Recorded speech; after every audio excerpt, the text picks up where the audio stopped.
مشغول ہیں، کھانے میں مشغول ہیں، ان تمام حضرات سے درخواست ہے کہ وہ جلسہ گاہ میں تشریف لے آئیں۔ بہت مختصر وقت ہے۔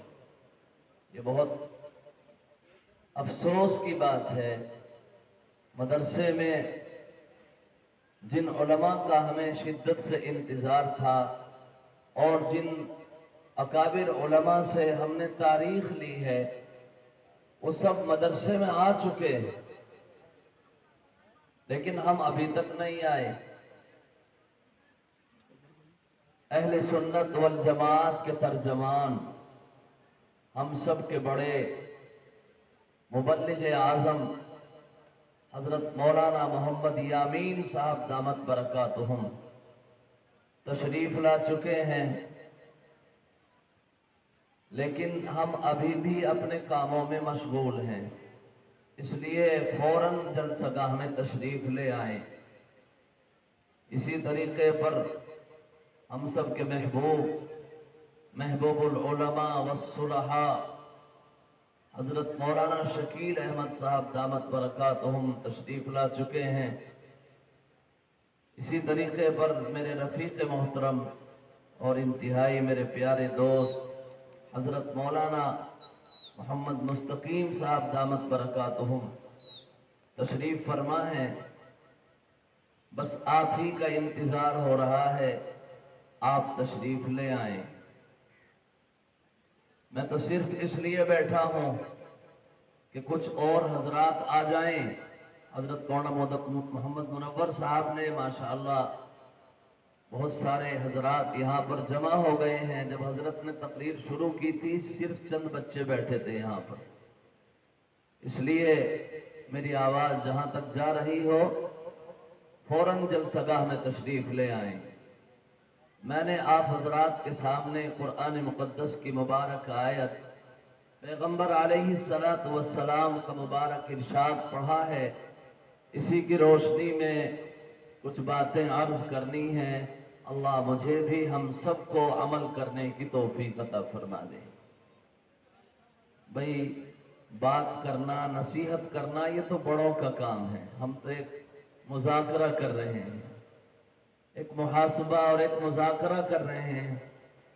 نصیحت کرنا، تقریر کرنا یہ بڑے حضرات کا کام ہے، اور الحمدللہ بڑے حضرات تشریف لا چکے ہیں، وہ آپ کو نورانی اور عرفانی پیغام آپ کو سنائیں گے۔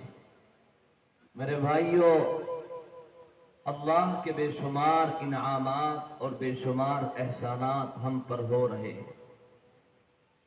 اللہ نے خود قرآن میں فرمایا وَإِن تَعُدُّوا نِعْمَةَ اللَّهِ لَا تُحْصُوهَا، اے میرے بندو، تم پر میرے انعامات کی اس قدر بارش ہوتی ہے کہ تم شکریہ تو بہت دور کی بات ہے، شمار نہیں کر سکتے۔ اللہ کا یہ فرمان کب نازل ہوا؟ اللہ کا یہ فرمان اس وقت نازل ہوا جب کمپیوٹر کی ایجاد نہیں ہوئی تھی، گرمی اور سردی کو ریکارڈ کرنے کے آلے نہیں بنائے گئے تھے، کیلکولیٹر کی ایجاد نہیں ہوئی تھی۔ اللہ نے اس وقت اپنے محبوب جناب محمد الرسول اللہ صلی اللہ علیہ وسلم سے اعلان کرایا، میرے محبوب کہو میرے بندوں سے وَإِن تَعُدُّوا نِعْمَةَ اللَّهِ لَا تُحْصُوهَا، اے میرے بندو، تم پر میرے انعامات کی اس قدر بارش ہوتی ہے کہ تم شمار گن نہیں سکتے ہو۔ دوسری جگہ فرمایا وَأَسْبَغَ عَلَيْكُمْ نِعَمَهُ ظَاهِرَةً وَبَاطِنَةً، اے میرے بندو، تمہارا ظاہر بھی میری نعمتوں میں چھپا ہوا ہے، تمہارا باطن بھی میری نعمتوں میں چھپا ہوا ہے۔ اللہ کے انعامات ہم غور نہیں کرتے۔ اللہ قرآن میں فرما رہے ہیں وَفِي أَنفُسِكُمْ أَفَلَا تُبْصِرُونَ، میرے بندو تم اپنے جسم میں غور کر لو، شرم آئے گی نافرمانی کرتے ہوئے۔ ہمارا یہ جسم اللہ نے کتنی عظیم نعمتیں اس جسم کے اندر رکھی، پوچھو ان لوگوں سے جن کے پاس، جن کی آنکھیں تھی، آنکھوں کی روشنی ختم ہو گئی. جاؤ پوچھو ان لوگوں سے، سننے کی طاقت ختم ہو گئی، وہ سن نہیں سکتے. کبھی غور کیا ہم نے؟ میرے مولا نے یہ سننے کی طاقت دی ہے، بولنے کی طاقت دی ہے، دیکھنے کی طاقت دی ہے. ہم کس منہ سے نافرمانی کریں گے؟ اگر وہ ایک نعمت کو چھین لے پتہ چل جاتا ہے زندگی ادھوری ہو جاتی ہے. حضرت پیر فقیر ذوالفقار نقشبندی دامت برکاتہم اللہ نے بڑی محبوبیت حضرت کو عطا فرمائی ہے. انہوں نے ایک واقعہ لکھا ہے.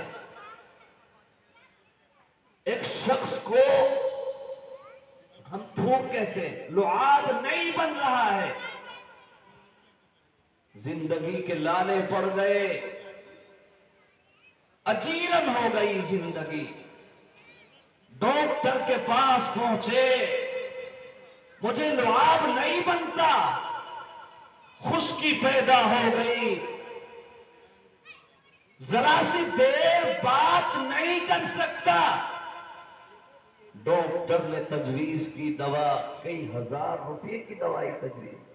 اس وقت پتا چلا کہ یہ لعاب کا بننا یہ اللہ کی کتنی بڑی نعمت. کبھی گیا ہمارا خیال اس پر کہ جو لعاب ہمارے منہ میں، جو تھوک ہمارے منہ میں بنتا ہے، اگر یہ بننا ختم ہو جائے تو ہماری زندگی کے ڈالے پڑ جائیں گے. کبھی ہم نے غور کیا؟ کبھی ہم نے بیٹھ کر کے سوچا؟ نہیں بیٹھ کر کے سوچتے. اس لیے اللہ قرآن میں سورہ ملک کی آخری آیت اپنے محبوب سے کہہ رہے ہیں، قُلْ أَرَأَيْتُمْ إِنْ أَصْبَحَ مَاؤُكُمْ غَوْرًا فَمَنْ يَأْتِيكُمْ بِمَاءٍ مَعِينٍ.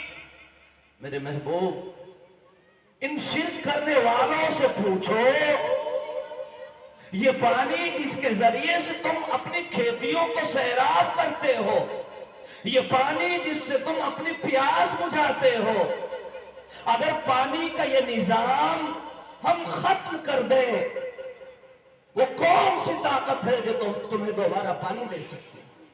علماء بیان فرماتے ہیں کہ ایک مسلمان کو فوراً کہنا چاہیے جب یہ آیت پڑھے، الحمدللہ رب العالمین، اللہ ہی کی طاقت ہے جو دوبارہ پانی دے سکتی ہے. یہ پانی کا نظام، یہ ہواؤں کا نظام، یہ سورج اور چاند کا اپنے اپنے وقت پر نکلنا اور ڈوبنا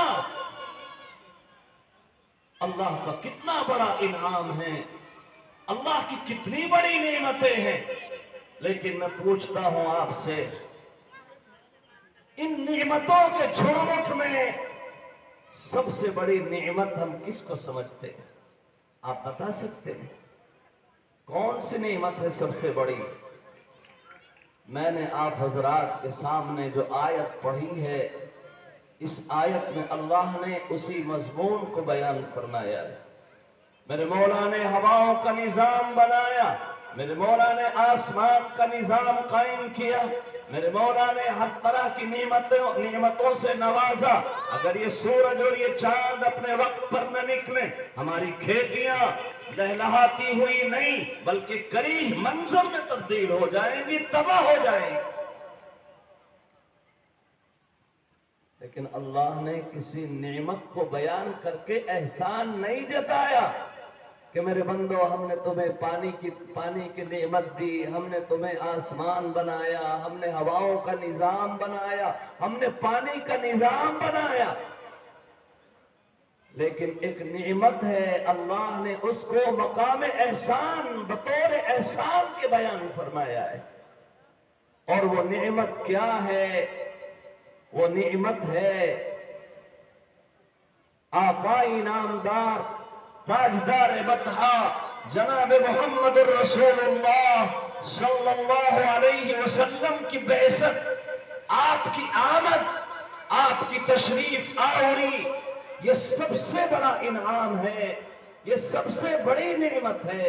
اگر آپ نہ آتے تو موسیٰ نہ آتے، ابراہیم نہ آتے، کتاب فطرت کے سرے ورق پر جو نام احمد رقم نہ ہوتا، نقش ہستی ابھر نہ سکتی، وجود لوح و قلم نہ ہوتا۔ سب سے پہلے مشیت کے انوار سے نقش روح محمد بنایا گیا، پھر اسی نقش سے مانگ کر روشنی بزم کون و بقا کو سجایا گیا۔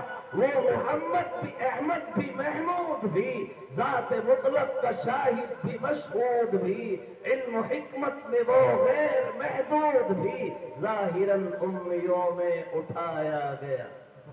وہ عظیم رسول جس سے بہتر شخصیت پر آج تک صورت طلوع نہیں ہوا، جس سے زیادہ حسین مکھڑا چاند کی ضیا پاش کرنوں نے نہیں دیکھا،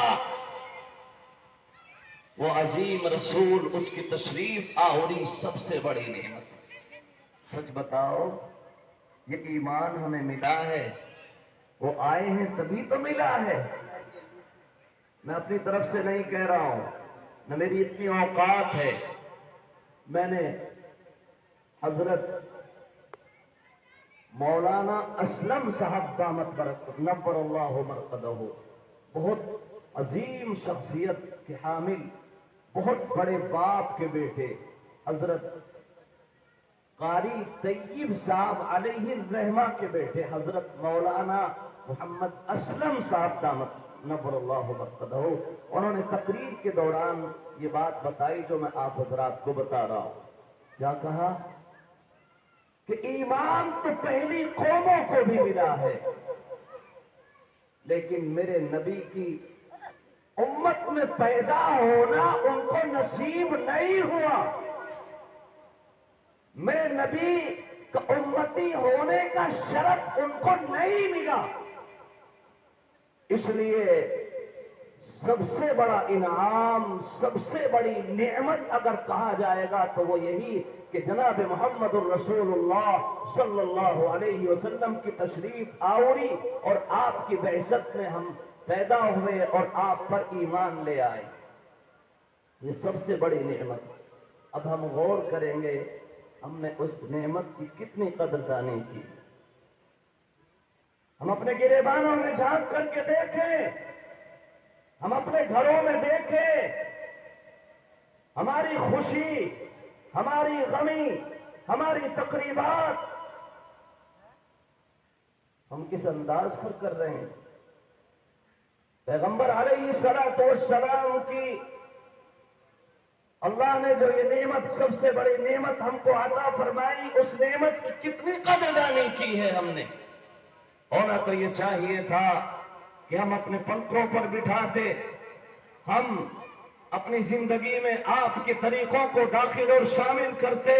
میرے نبی نے کہا تھا، یا ابا سفیان جئتکم بکرامت الدنیا وکرامت الآخرہ۔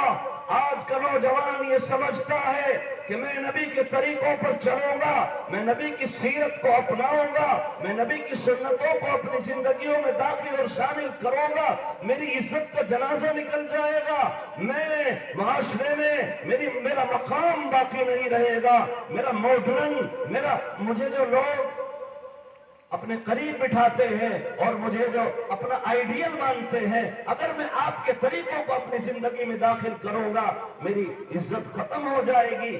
سورہ میرا نبی کیا کہہ رہا ہے، یا ابا سفیان جئتکم بکرامت الدنیا وکرامت الآخرہ۔ اے ابو سفیان کہاں جا رہے ہو؟ آؤ میرے دامن سے وابستہ ہو جاؤ اور سنو، میرے دامن میں دنیا کی بھی بھلائی ہے، میرے دامن میں آخرت کی بھی بھلائی ہے، اور سن لو میرے اللہ نے اپنے قلم سے لکھ دیا ہے، اس کو کوئی مٹا نہیں سکتا۔ جو میرے طریقوں کے خلاف چلے گا، میری سنتوں کا مذاق اڑائے گا، میرے طریقوں کی بغاوت کرے گا، اللہ نے ذلت کو اس کے مقدر کر دیا ہے، اس کو ضرور ذلیل کرے گا میرا اللہ، اس کو عزت نہیں مل سکتی۔ آپ کو پتا نہیں؟